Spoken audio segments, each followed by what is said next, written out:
महाराष्ट्र में मतदान होने में महज 4 दिन शेष बचे हैं। ऐसे में चुनावी दंगल और भी ज्यादा मजेदार हो गया है। बयानबाजी भी पहले के मुकाबले तेज हो चली है। ऐसे में सबकी निगाहें इस वक्त महाराष्ट्र की जातियों पर टिकी हुई हैं। सबसे ज्यादा जिन जातियों पर नजर है उसमें मराठा और ओबीसी सबसे आगे हैं। जिधर ये जाते हैं उधर जीतने के चांस ज्यादा हो जाते हैं। ऐसे में कहना गलत नहीं होगा कि महाराष्ट्र की सत्ता की चाबी कहीं न कहीं इनके हाथों में है।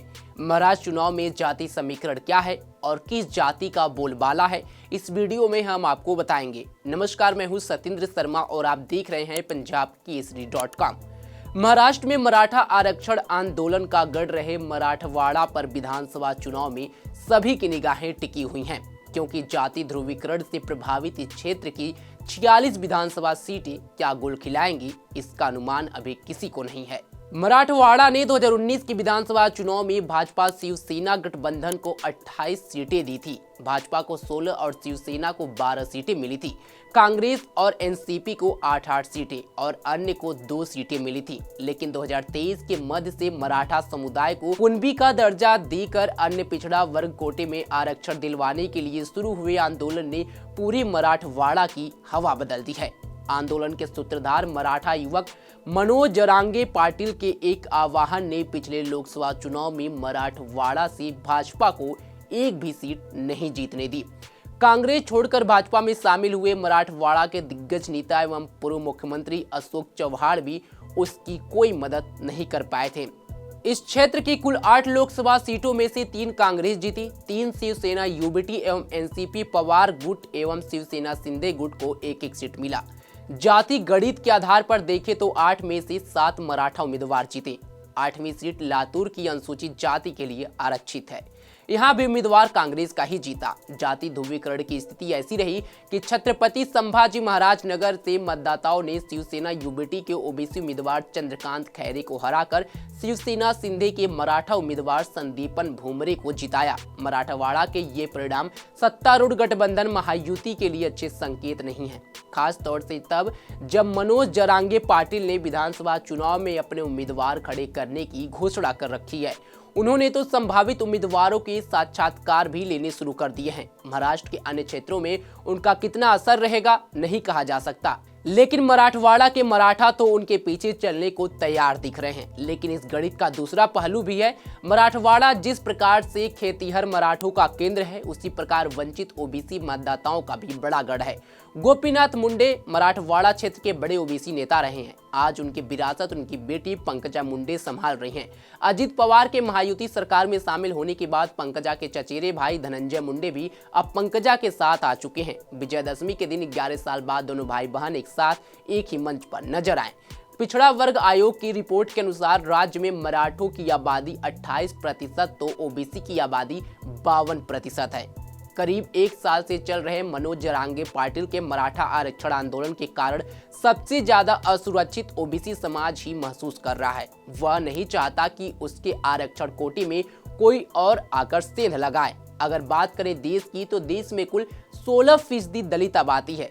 बात महाराष्ट्र की करें तो यहाँ 10.5% दलित आबादी है। इसमें से विदर्भ में सबसे ज्यादा 23% दलितों की संख्या है। यहाँ विधानसभा में औसतन 15,000 दलित वोटर्स हैं, जबकि महाराष्ट्र में लोकसभा की 15 सीटों पर दलित वोटर्स कैंडिडेट का भविष्य तय करते हैं। लोकसभा की 84 रिजर्व सीटों में से 40 पर बीजेपी का कब्जा है। 2014 के लोकसभा चुनाव में रिजर्व सीटों पर 19% दलित वोटर्स ने बीजेपी को वोट दिया था। वहीं नॉन रिजर्व सीटों पर दलितों का 24% वोट बीजेपी को मिला था।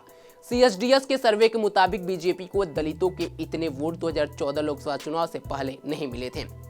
इससे पहले के लोकसभा चुनाव में दलित वोट का 10 से 12% ही बीजेपी के खाते में जाता था, जबकि कांग्रेस को 30% और मायावती की बहुजन समाज पार्टी को 20% वोट मिले थे। 2014 के चुनाव में बीजेपी को 24% दलित वोट मिले थे, जबकि कांग्रेस की झोली में महज 19% और बीएसपी को 14% दलितों का वोट मिला था। महाराष्ट्र की कुल जनसंख्या का लगभग 33% मराठा कम्युनिटी है। 1960 से अब तक कुल 18 मुख्यमंत्री महाराष्ट्र में हुए, जिनमें से 10 मराठा समुदाय से थे। ऐसे में मराठा आंदोलन ने पिछले 1 साल में खास तौर से मराठवाड़ा के गांव-गांव में ऐसी दरार डाली है कि दोनों समुदायों ने एक दूसरे के सुख दुख में हिस्सा लेना भी बंद कर दिया है। यह बात वरिष्ठ ओबीसी नेता छगन भुजबल खुद जाकर सबसे बड़े मराठा नेता शरद पवार को बता चुके हैं। महाराष्ट्र में ऐसी स्थिति इससे पहले कभी नहीं देखी गई थी। मराठा और ओबीसी ध्रुवीकरण के साथ साथ मराठवाड़ा की 15% मुस्लिम आबादी भी अपना असर दिखाने से नहीं चुकेगी। खास तौर से असदुद्दीन ओवैसी की AIMIM इस क्षेत्र में अपना अच्छा असर रखती है। मराठवाड़ा कभी हैदराबाद के निजाम की रियासत का हिस्सा हुआ करता था। इसी असर का परिणाम था कि 2019 में हैदराबाद के बाद औरंगाबाद देश की दूसरी ऐसी सीट बनी जहां पर ओवैसी के उम्मीदवार इम्तियाज जलील ने जीत हासिल की थी। हालांकि इस बार वो हार गए हैं।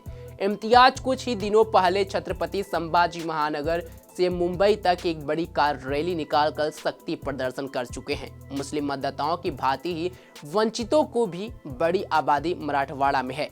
वंचित मतों का बंटवारा इन दिनों भाजपा के पाले में खड़े केंद्रीय मंत्री रामदास अठावले एवं बहुजन विकास अघाड़ी के नेता प्रकाश अंबेडकर के बीच होना है।